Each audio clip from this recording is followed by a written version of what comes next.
राह संघर्ष की जो चलता है वही संसार को बदलता है। राह संघर्ष की जो चलता है वही संसार को बदलता है। जिसने रातों में जंग जीती है सूर्य बनकर वही निकलता है। जीतेंगे हम ये वादा करो, कोशिश हमेशा ज्यादा करो। जीतेंगे हम ये वादा करो, कोशिश हमेशा ज्यादा करो। किस्मत भी रूठे पर हिम्मत ना टूटे, मजबूत इतना इरादा करो। जी हाँ, नमस्कार दोस्तों, स्वागत है आपका अपना YouTube channel PPS education AR में। मैं वीरेंद्र प्रताप सिंह। तो दोस्तों, जैसे कि आप यहाँ पर देख पा रहे होंगे कि गणित का भाग हमने लगा दिया, भाग 4 गणित, यानी जो प्रैक्टिस सेट नंबर हमने 57 किया था उसका मैथ का सेशन छूट गया था। तो आज मैं आपके प्रैक्टिस सेट नंबर 57, या हम ये कहते हैं कि जो इलाहाबाद हाई कोर्ट में गणित पूछा जाएगा उस पर हम चर्चा करने वाले हैं। तो चलिए शुरुआत करते हैं आज के अपने पहले क्वेश्चन की। क्वेश्चन नंबर 76, इसमें कहा 3 से विभाजित होने वाली 3 क्रमागत संख्याओं का योग 72 है, इनमें सबसे बड़ी संख्या कौन सी होगी। तो देखो भाई, 3 से विभाजित होने वाली 3 क्रमागत संख्याएं मान लेंगे हम। जैसे पहली संख्या मान ली हमने, पहली संख्या मान लेंगे हम x। दूसरी संख्या की यदि मैं बात करूं तो वो 3 से विभाजित होने की बात कर रहा, तो x+3। x+3 क्यों लिया, क्योंकि वो 3 से विभाजित होने की बात कर रहा है। तीसरी संख्या की यदि हम बात करें तो x+6। ठीक है। अब ये कह दिया है कि जो तीनों संख्याएं हैं, इन तीनों संख्याओं का योग जो है वो 72 है। तो योग कर दो भैया। ये हो गया x+3, फिर हो गया x+6। इनका योग कितना बता रहा, वो 72 बता रहा। अब देखिए, यदि हम बात करें तो 1x 2x और 1x, ये मतलब 3 तो x हो गया, 3x, और इधर कितना चल लिया आपका 72। अब ये 6 और 3 कितना होता है 9, 9 इधर आकर के आपका घट जाएगा, माइनस का हो जाएगा 9। अब ये है 3x। अब 3x 72 में से अगर हम 9 घटाएंगे तो कितना बचेगा हमारे पास, 63 बचेगा। अब 63 को हम 3 से काट देंगे और हम जानते हैं 21 या 63, यानी x का मान कितना आ गया, 21 आ गया। ठीक है, 21 बार कटेगा ना। हमसे क्या पूछा है, इनमें सबसे बड़ी संख्या बताओ। अरे भैया, बड़ी संख्या यही तो देखो, ये x है, x+3 है, ये x+6 है, तो हम बड़ी संख्या लिख देंगे, बड़ी संख्या। यानी x+6, x का मान 21 है और +6 कितना हो जाएगा, ये 27। तो आपका option number B right answer हो जाएगा। नेक्स्ट क्वेश्चन, क्वेश्चन नंबर 2, इसमें क्या रखा है, यानी 77। दो सहवाज्य संख्याओं का गुणनफल 117 है, तो उनका लसाअ होगा। अब देखिए कैसे करेंगे इस सवाल को। तो देखिए भैया, दो सहवाज्य संख्याओं का गुणनफल 117 है। अब एक बात ध्यान से सुनो मेरी, जब भी दो सहवाज्य संख्याओं की बात करें, कोई भी हो, और उनके मैसे की हम बात करते हैं, तो उनका मैसे हमेशा एक आता है। मैसे कितना आता है, एक होता है। अब हमसे कह दिया है उन संख्याओं का लसाअ क्या होगा। अब भैया, जब लसाअ हम निकालेंगे किसका, एक तो एक हो गया और एक 117 हो गया, तो कुल मिलाकर के लौट के यही आ जाएगा 117। तो आपका आंसर यहाँ पर ऑप्शन नंबर ए हो जाएगा। क्वेश्चन नंबर 78 में कहा है, यदि 2a+3b = 17 एवं 2a+2 - 3b + 1 = 5 हो, तो ए और बी का मान ज्ञात कीजिए। देखो भाई कैसे करेंगे, ए और बी का मान ज्ञात है, हम जानते हैं। क्या जानते हैं, एक तो हमें ये दिया है, क्या दिया है कि 2a+3b = 17, इसको समीकरण नंबर 1 बना लो। दूसरा हमें ये दिया है क्या, 2a+2 - 3b + 1 और = 5, ये दिया है। इसको समीकरण से बोलो 2 मान लो। ठीक है। अब एक बात ध्यान रखो, क्या एक को तो मान लेते हैं हम x, और x का मान लेंगे हम 2 + a, ये वाला। दूसरे को मान लेंगे हम y। ठीक है, और y का मान कितना दिया है इन्होंने, y का मान दिया हमें कि 3b, ये वाला, ये हमने y का मान रख लिया। अब क्या करेंगे, हम ऐसे करेंगे कि इनका जो है, जब गुणा करेंगे, पक्षांतर करेंगे, यहाँ से हमारे पास एक समीकरण बनकर ये आएगी कि 4x - 3y और बराबर 15। अब आप सोच रहे होंगे कि ये 15 कहाँ से आ रहा है ना। तो इसका मैं बता देता हूँ आपको कि ये जो 15 बन के आएगा इसकी बड़ी लंबी, हमें थोड़ी सी और कैलकुलेशन लंबी करनी पड़ेगी, पर मैंने शॉर्ट कर दिया है क्योंकि ये जो 2a है और ये 3b है, तो इस समीकरण इसके मानों को हम यहाँ पर x मान के जब रखेंगे तो हमें यही प्राप्त होगा। अब यदि हम बात करें समीकरण 1 और 2 में, समीकरण 1 ये है और समीकरण 2 ये है, ठीक है ना। x बराबर 8 और y बराबर 9 ले लेते हैं हम, ठीक है। x बराबर 8 और y बराबर 9 ले लो। तो आपने क्या करना है, यहाँ पर आपका चल रहा है, 1 मिनट। हमने माना था हमने ये माना था x बराबर 2a माना था, ठीक है ना। तो हम जानते हैं, क्या जानते हैं कि x बराबर 2a और बराबर कितना ले लेंगे, 8 ले लेंगे, ठीक है। और यदि हम बात करें, ये चल रहा तुम्हारा 2a और 8 को कितना लिख लेंगे हम, 8 को लिख लेंगे 2 की घात 3। इससे तो ये कट जाएगा, a बराबर कितना आ जाएगा 3। इसी तरह से हम v का मान निकालेंगे, क्या है कि आपका था 3v और इसका मान कितना चल रहा था 9, और 9 को लिख लूंगा मैं 3 की घात 2, इससे ये कट जाएगा, तो b बराबर कितना आ जाएगा 2। अब यदि हम बात करें तो a और v का मान निकल कर आ गया, a का 3 और b का 2, और यही हमसे पूछा है a का 3 और b का 2 कहाँ है, ये ऑप्शन नंबर डी में है, ठीक है। नेक्स्ट क्वेश्चन की बात करें, नेक्स्ट क्वेश्चन में क्या कहा है, हमसे कह रखा है कि यदि इतने बराबर इतना हो तो m का मान क्या होगा, ठीक है। देखो भाई समझो, m का मान यहाँ पर 6 आएगा, और कैसा आएगा 6 वो मैं बता देता हूँ। देखो ये दिया 3m, यहाँ दिया भाग में 3m, और ये देखो सबसे पहले हम क्या करेंगे, इस 2 की गुणा इसमें कर देंगे तो ये पद ऐसे आएगा, और इसकी गुणा कर देंगे 3 और 2m हो जाएगा। फिर उसके बाद गुणा में 1/m चल गया है, ये भी आ जाएगा। तो कुल मिलाकर के हमारी कंडीशन ये बनेगी कि 3m स्क्वायर भाग, ठीक है, 3m स्क्वायर भाग आपका 2m, और ब्रैकेट में बाहर चल रहा है 1/m।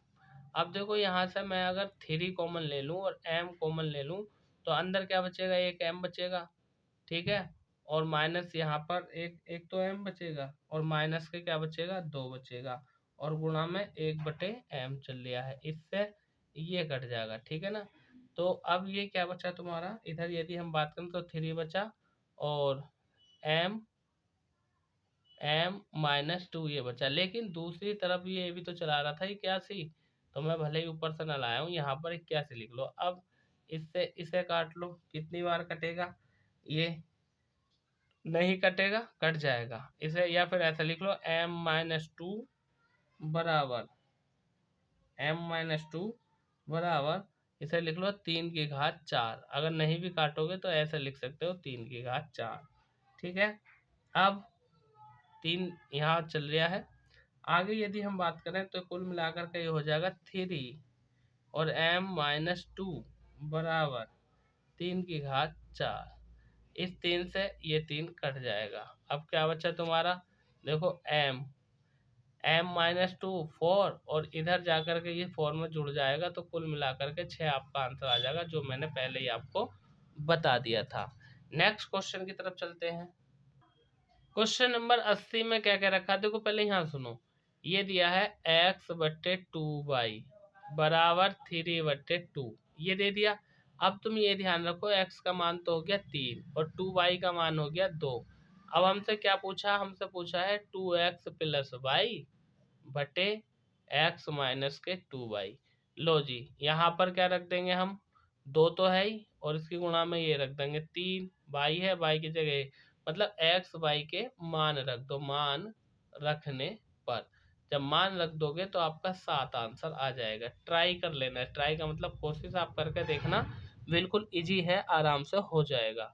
नेक्स्ट क्वेश्चन की यदि हम बात करें, क्वेश्चन नंबर अगला हमारा इस प्रकार है 81 में कहा है कि इसका मान निकालें। देखो भाई कुछ नहीं करना, मैं एक की कहानी बता देता हूँ। जैसे ये चल गया 3√2 बटे, यानी 3√2, और इसके बटे में क्या चल रहा है, बटे में चल रहा है 6 माइनस √3, ये चल रहा। वैसे ही ये भी है, इसके बटे में चल रहा है, ये भी है, इसके बटे में चल रहा है। तो नीचे वाला जो भी चल रहा होता है ना, उसके व्युक्त क्रम के चिन्ह से गुणा भाग कर देते हैं। मतलब आपका ये √6 है, यहाँ पे माइनस है, बस प्लस ले लो √3, और ऊपर भी इसी से गुणा करनी है, यानी 6 प्लस √3। इनसे आप गुणा कर दो इस वाले पद में, और इस वाले में भी इससे, और इस वाले में भी इससे। यहाँ यही चलेगा 8, यहाँ माइनस हो जाएगा। ठीक है, इनसे जब गुणा भाग कर दोगे तुम, तो आपका ये सरल हो जाएगा, आसान हो जाएगा। आगे चलकर कंडीशन ये बनेगी कि सभी जो है एक दूसरे से कट जाएंगे, और कटने के उपरांत आपका जो बचेगा लास्ट में माइनस के √3। ठीक है, ये आपका आंसर हो जाएगा ऑप्शन नंबर बी। ठीक है, काफी बड़ा है, स्लाइड छोटी है। आगे हम बात करें नेक्स्ट क्वेश्चन, क्वेश्चन नंबर 82 की। तो 82 में भी यही करना भैया। क्या करना 82 में, देखो जरा ध्यान दो।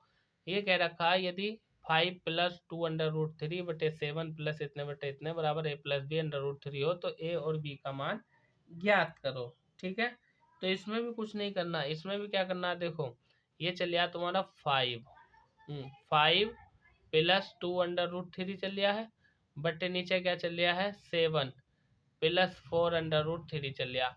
तो इसमें भी नीचे वाले का चिन्ह बदल कर गुणा भाग कर दो, यानी 7 माइनस कर दो 4 और √3, और इसी से ऊपर कर दो 7 माइनस 4 √3। इन सब की गुणा भाग कर दो, नीचे वालों की नीचे, ऊपर वालों के ऊपर, और आपका क्लियरली आंसर निकल कर यहाँ पर आ जाएगा। ठीक है, ए का मान भी निकल जाएगा और बी का मान भी निकल आएगा। Next question, question number 83। इसमें हमसे कहा एक बगीचे में 60% नारियल के पेड़ हैं, उसमें नारियल के पेड़ों की संख्या के 25% आम के पेड़ हैं, और आम के पेड़ों की संख्या के 20% सेब के पेड़ हैं। यदि सेब के पेड़ों की संख्या 1500 हो, तो उस बगीचे में कुल कितने पेड़ों की संख्या है। देखो भाई सुन लो, हम मान लेंगे टोटल, मान लो कितने, टोटल पेड़ मान लो कितने हैं x। अब हमसे क्या कह रहा है, ये तो हमने कुल मान लिया, यानी x के 60% नारियल के पेड़ हैं, तो 60 बटे आपका हो जाएगा 100। ठीक है, गुणा, फिर वो कह रहा है कि 25% आम के पेड़ हैं किसके, x के, यानी 25 बटे 100, गुणा, फिर वो कह रहा है 20% पेड़ किसके हैं, सेब के, तो 20 बटे 100। टोटल कितने पेड़ बता रहे हैं वो, 1500 पेड़ बता रहे हैं, ये 1500 लिखा मैंने। ठीक है, अब हम क्या करेंगे भैया, देखो 20 पंजे 100, 25 चौका 100, और 20 तिया 60, और 20 पंजे 100। कुल मिलाकर के हमारी जो नीचे रिएक्शन बनेगी वो ये बनेगी, x गुणा 3/5 यहाँ से बचा, गुणा 1/4 यहाँ से बचा, गुणा 1/5 यहाँ से बचा, और बराबर कितना हो गया, इधर चल लिया 1500। ठीक है, अब हम क्या करेंगे, देखो करना ये है कि x तो रोक लो इधर ही। ठीक है, इधर चल लिया हमारा 1500, तो लो जी ये लिख दिया मैंने तुम्हारा 1500। ये जितनी चीजें भाग में चल रही हैं ये सब गुणा में पहुंच जाएंगी, यानी गुणा में 5, गुणा में 4, और गुणा में ये वाला भी 5। ठीक है, फिर इसके बाद ये जो 3 है इसकी गुणा में आ जाएगा ना 3x, तो ये पहुंचेगा सीधा आपका भाग में। अब क्या करना है, 3 से कर दो, 3 पंजे 15, यानी 500 बार। अब इस सब की गुणा कर दो, कैसे करेंगे देखो, 5 पंजे 25, 25 पंजे 125, और 125 चौका, ठीक है, कितने हो जाएंगे 500। तो कुल मिलाकर के 2 जीरो ये चल रहे हैं ऑलरेडी, तो इतने पेड़ हो गए आपके। ठीक है, यदि हम बात करें तो इसका राइट आंसर हो जाएगा आपका ऑप्शन नंबर बी, ये 50,000 पेड़। आगे नेक्स्ट क्वेश्चन की बात करें, नेक्स्ट क्वेश्चन में क्या कहा है, नेक्स्ट क्वेश्चन में हमसे कहा है कि x अनुपात y और 3:2 हो, तो इतने का मान, इतना अनुपात इतना बराबर होगा। इसको कैसे करेंगे भैया, कुछ मत करो इसमें देखो मैं बता देता हूँ। यदि x यह x अनुपात y, तो मैं इसे कैसे लिख दूंगा, x बट्टे y। अनुपात हटाओ, बटे का चिन्ह लगा दो, 3 अनुपात 2 तो हो जाएगा 3 बट्टे 2। अब यहाँ से पता चल गया x का मान 3 हो गया, y का मान 2 हो गया। अब हमें क्या करना, सबकी जगह मान रख दो, और मान रखने के उपरांत जो है इसको हल कर दो।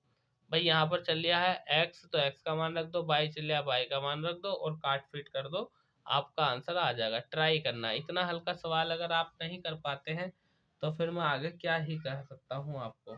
ठीक है, क्वेश्चन नंबर 85 में कहा a और b की आय का अनुपात 2:1 है, वे 5:3 के अनुपात में व्यक्त करते हैं और 4:1 के अनुपात में बचत करते हैं। यानी बीए कर रहे थे वो, अब बचत कर रहे हैं। यदि a और b दोनों की कुल मासिक आय 5,000 है तो b की मासिक आय कितनी है। देखो भाई कैसे करेंगे हम, a और b की आय मान लो पहले तो, a और b इनकी आय लिख लो, आय। ठीक है, कितना दिया, 2:1 दिया है, तो इसकी हो जाएगी 2x और इसकी हो जाएगी केवल 1x। अब वो हमसे कह रहा था कि अगर वो खर्च करें कितना, कि 5:3, मतलब खर्च लिख लो, ये खर्च कितना कर रहे हैं 5x और ये कर रहा है 3x। अब हमसे कह रहा है तो ए की बचत निकालो भैया, ए की बचत, तो ए की बचत कैसे निकालेंगे, बचत देखो, बचत ऐसे निकालते हैं भैया कि यदि हम बात करें टोटल इन्होंने मासिक बचत कितनी दे रखी है 5,000। अब ए की बचत को हम बी की बचत में से घटा देंगे, मतलब टोटल में से घटा देंगे, तो ये कितना आ जाएगा, ये आ जाएगा तुम्हारा 4/5 आ जाएगा। ठीक है, 4/5 आ जाएगा, किसका 4/5, 5,000 का 4/5। ठीक है, अब इससे काट दो, 5 से तो कितना कटेगा 1,000 बार, और 1,000 चौक कितना आ जाएगा आपका 4,000, मतलब 4,000 रुपये बचत आ गई किसकी, ए की। अब बी की बचत निकालो, तो बी की बचत, बी की बचत, अरे टोटल तो बचत कितनी थी 5,000, टोटल बचत 5,000 है जिसमें से ए की 4,000 है, तो बी की कितनी हो जाएगी 1,000, 4,000 तो उसकी आ गई ना।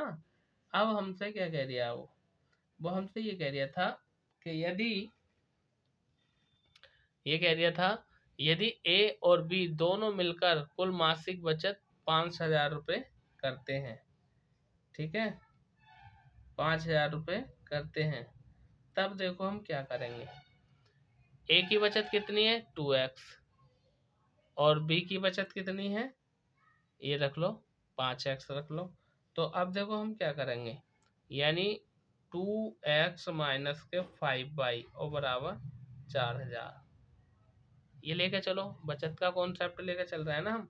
तो यहाँ पर यदि मैं बात करूँ और इसकी कितनी है, इसकी हमने x मानी, इसकी y मान लो, क्योंकि बचत की बात कर रहा है, तो x माइनस 3y बराबर 1,000। यहाँ पर किसी एक चीज के गुणांक बराबर कर लो, या तो इसे 3 से गुणा कर दो और इसे 5 से गुणा कर दो, कुल मिला करके द्विघात समीकरण की तरह जैसे हम हल करते हैं। तो यहाँ से जब आप हल करोगे तो x का मान निकल कर आ जाएगा हमारा 7,000, x का मान 7,000 रुपये निकल करके आ जाएगा। और यदि हम बात करें तो x हमने क्या माना था, b की बचत मानी थी, और हमसे क्या पूछा है, b की मासिक आय, तो 7,000 ऑप्शन नंबर ए में आपका ये रखा ही है। नेक्स्ट क्वेश्चन की तरफ चलते हैं। चलिए भाई अगला क्वेश्चन, क्वेश्चन नंबर है आपका 86। स्तुति ने पलक को 20% के लाभ पर एक प्लाज्मा टीवी बेचा, पलक ने अंशु को 10% के लाभ पर बेच दिया। अंशु को प्लाज्मा टीवी के लिए 33,000 का भुगतान करना पड़ा, तो स्तुति के लिए प्लाज्मा टीवी की लागत मूल्य क्या है। देखो भाई सुनो, कुछ मत करो, लागत मूल्य की हम बात करते हैं, x रुपये हमने मान ली, ये मान लिया हमने मूल्य उसका x रुपये। अब स्तुति ने पलक को 20% के लाभ पर बेचा, तो देखो x गुणा 20 का मतलब 100 में 20 जुड़ जाएगा, 120/100। अब यदि हम बात करें तो स्तुति ने पलक को 10% के लाभ पर बेच दिया, यानी पलक ने अंशु को, तो कितना हो जाएगा 10 का मतलब 110/100, ये हो गया। और टोटल इसकी लागत कितनी बता रहा था वो 33,000 रुपये।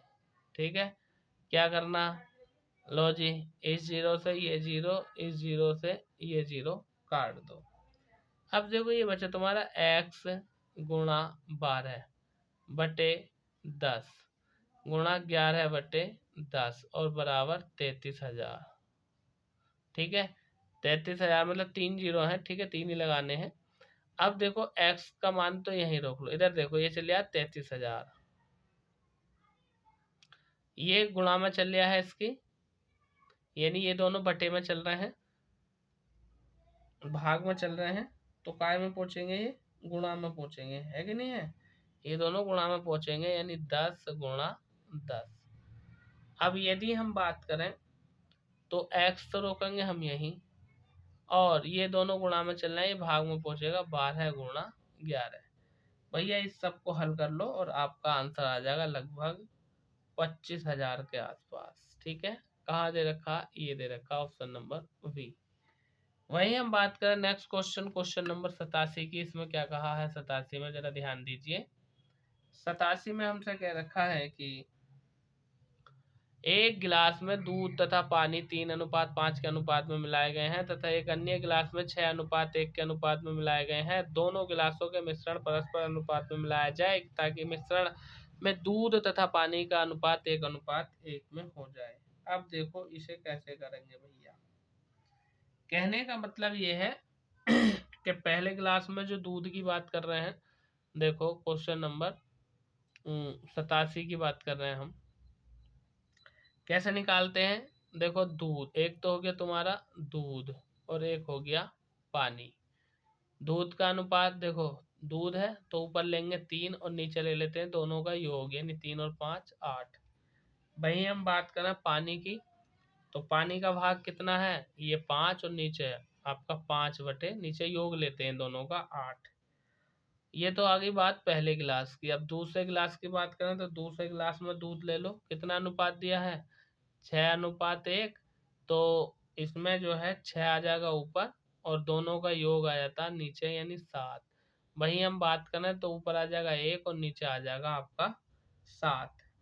अब मिश्रण में, नए मिश्रण में दूध ले लो, नया मिश्रण, नए मिश्रण में दूध कह रहा है, ये कह रहा है कि दूध और पानी जो है इतना इतना, उनका अनुपात 1:1 है। तो देखो 1 और दोनों का योग कितना हो गया 2। वहीं हम बात करें पानी की, तो इसमें भी 1 और बटे 2 ये आ जाएगा। अब देखो आगे कैसे करेंगे। मिश्रण के नियम से यदि हम बात करें तो इधर ले लिया हमने a, इधर ले लिया v, कॉमन क्या आ रहा था 1/2। a का मान कितना आया था 3/8 आया था और इसका मान कितना आया था 6/7 आया था।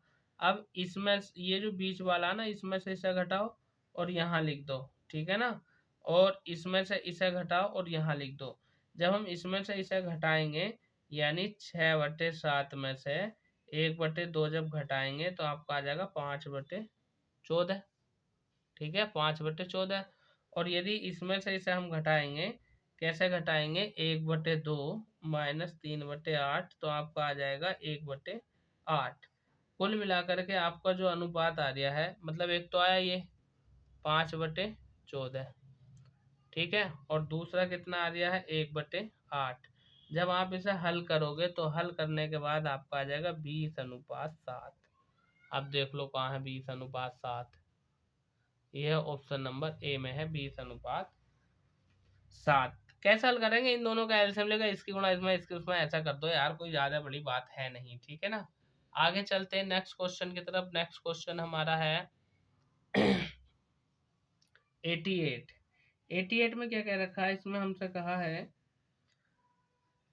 30,000 की धनराशि, इकाई दहाई सैकड़ा हजार दशक, 30,000 की धनराशि पर 8% की वार्षिक ब्याज से 2 वर्ष के लिए चक्रवृद्धि ब्याज 4,347 है। आर का मान बताओ। आर का मान बताओ, क्या करना, देखो भाई थोड़ा सा मेहनत आप भी कर लेना। इधर तो दिया है, टोटल दिया है आपका 34, 3, 4 और 7, ये दे दिया आपका। ठीक है, 34, हाँ यहाँ पर एक 3 गायब है, मैंने करा था जब ये 3। ठीक है, चलिए इधर हमसे क्या कह रखा है, इधर दिया है इन्होंने इधर दिया है 30,000 यानी 30,000। लो जी ये आ गया आपका 30,000। और ब्रैकेट में हम एक सूत्र लगा देंगे। सूत्र होता है 1+R/100। 1+R/100 और 2 वर्ष की बात करें तो यहाँ पर 2। लो जी इसको हल कर दो और अपना आंसर ले आओ। है ये हो जाएगा कितना 34, 3, 4, 7 और इसके बटे में आ जाएगा ये 30,000 और बराबर 1+R/100 की पावर 2। ये चल रहा ना। अब यदि हम बात करें तो हम जानते हैं ये 107 का वर्ग है और ये आपका इसको मैं लिख लूंगा इस तरह से यानी 100। काटने के बाद आ जाएगा, पहले 3 से ऐसा काटेंगे, ऊपर 107 का वर्ग अब 1+R/100 और इसकी पावर ये, इससे ये कट जाएगा। अब इसे ही तो हल करना है, तुम कर लो आराम से। तो कुल मिलाकर कंडीशन ये आएगी कि R/100 आ जाएगा और 7/100 आ जाएगा, इससे ये कट जाएगा। तो R का मान कितना आ जाएगा आपका 7 आ जाएगा और R का ही मान हमसे पूछ जाए, ये रखा ऑप्शन नंबर ए में। ठीक है आगे चले। 7%, ये है ऑप्शन नंबर ए आपका 7%। आगे चलते हैं नेक्स्ट क्वेश्चन की तरफ। हश्र में फिर मिलेंगे मेरे दोस्तों, बस यही है मुकाम आखिरी आखिरी। नेक्स्ट क्वेश्चन की हम बात करते हैं दोस्तों।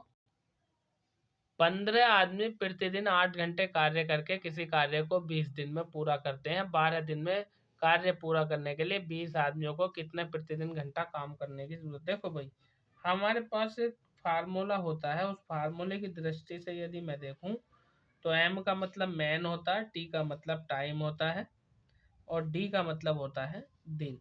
ठीक है ना। यानी ए ये हो गया एम और ये हो गया टी और ये हो गया डी।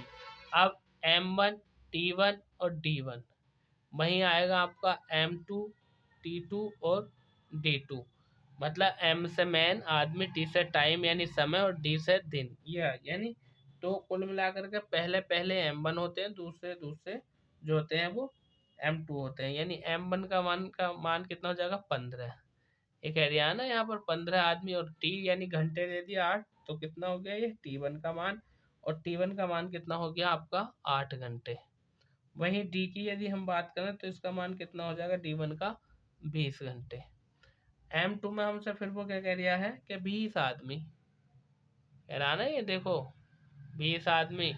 और यदि हम बात करें तो कितने दिन की, टी की बात कितनी कर रहा है, टी टाइम कितना है, तो टाइम कह दिया है वो, टाइम हमसे पूछ दिया है कितने टाइम में होगा।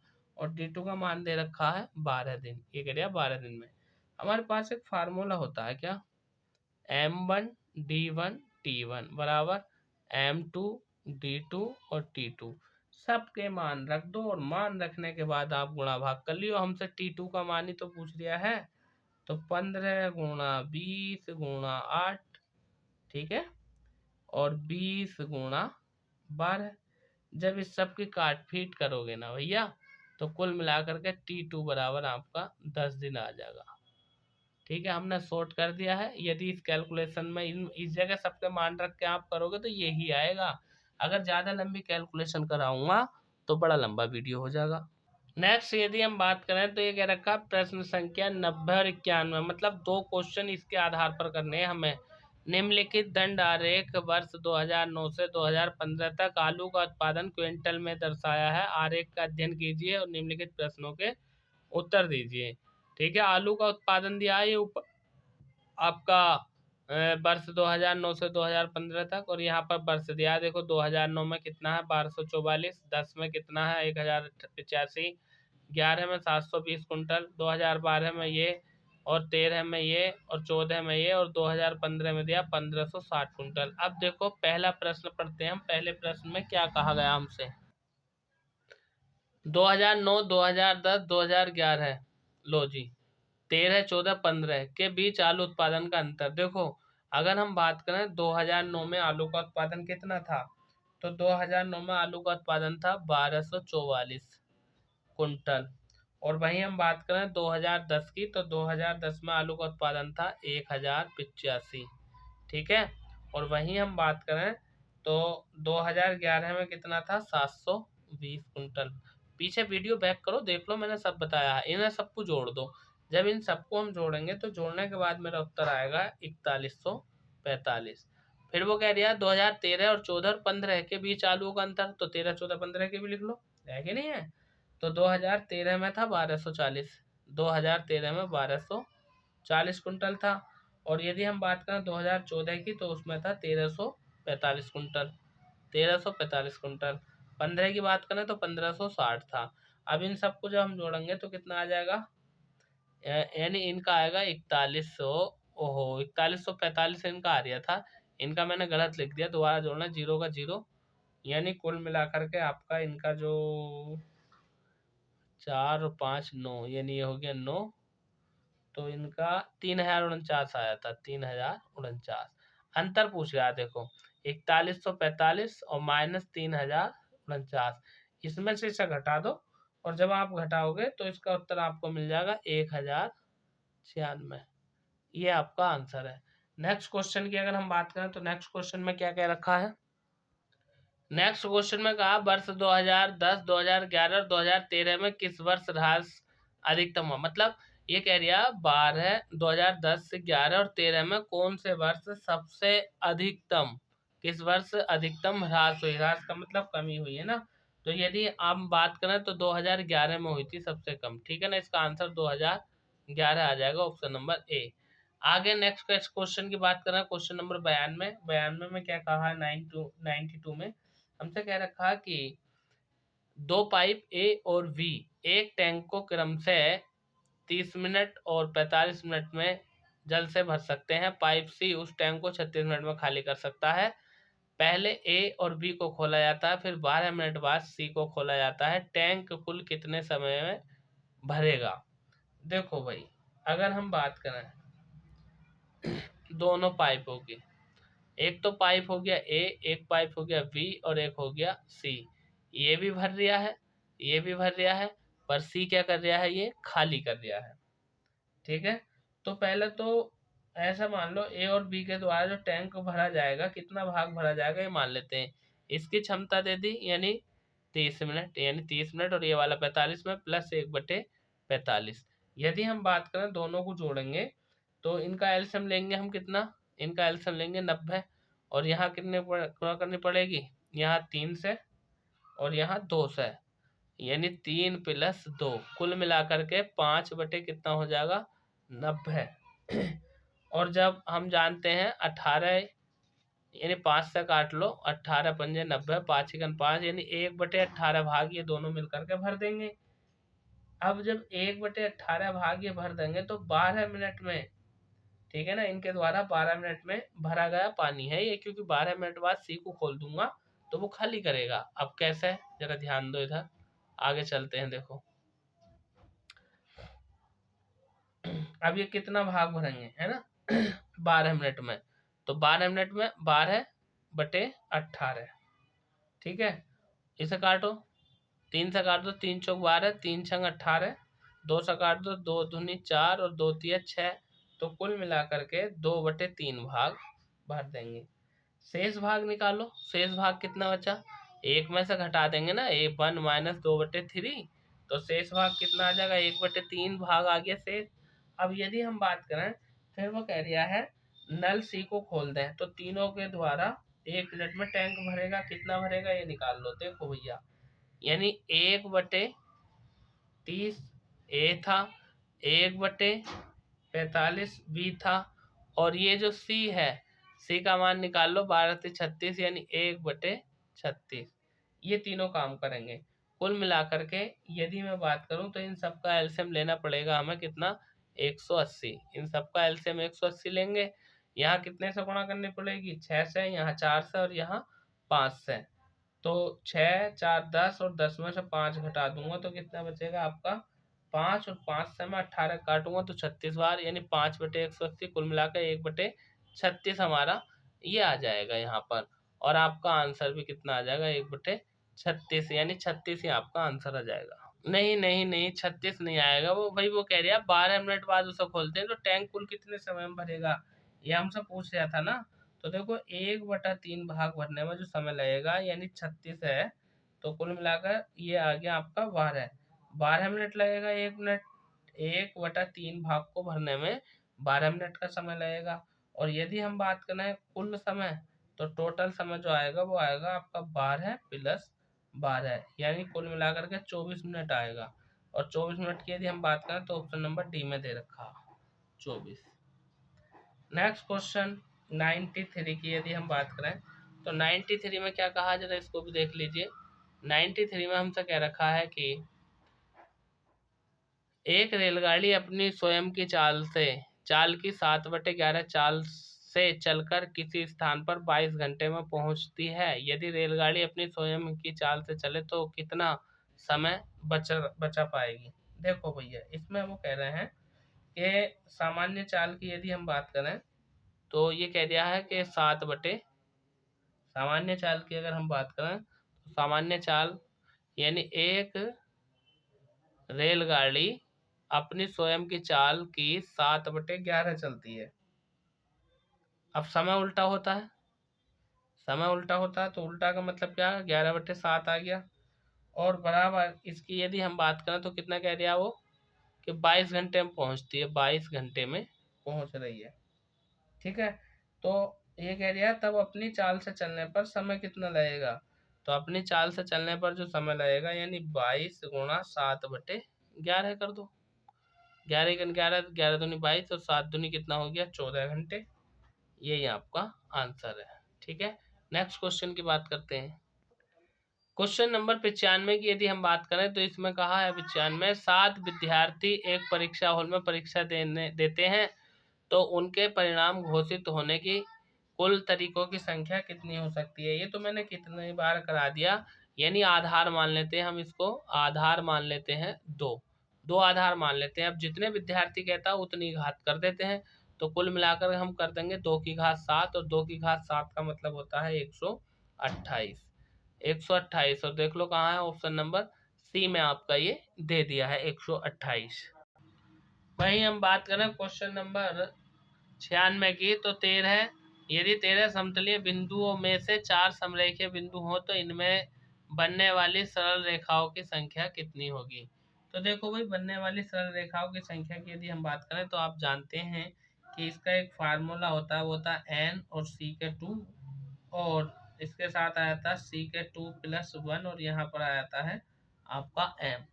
और यदि हम बात करें तो यहाँ पर आधार 2 है, और यदि हम बात करें तो कितनी है 13 समतलीय है तो 13, तो ये हो गया आपका, और गुणा 12 ये हो गया आपका।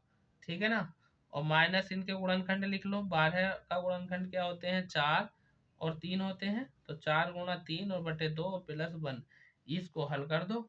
हल करने के बाद आपका आंसर आ जाएगा। ठीक है ना, पहले तो लो इसे ही खत्म करो।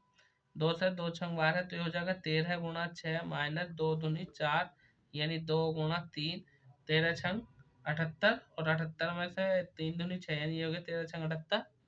और ये हो गया आपका 2 3 6, घटा दो कितना आएगा, यानी 78 में 6 घटा दो, कुल मिलाकर के आपका 72 आंसर आ जाएगा। और ये +1 भी तो चल दिया था, +1, अरे यहाँ पर चल नहीं रहा है ये +1, ओहो ये तो सारी ढाका पड़ा भाई। चलो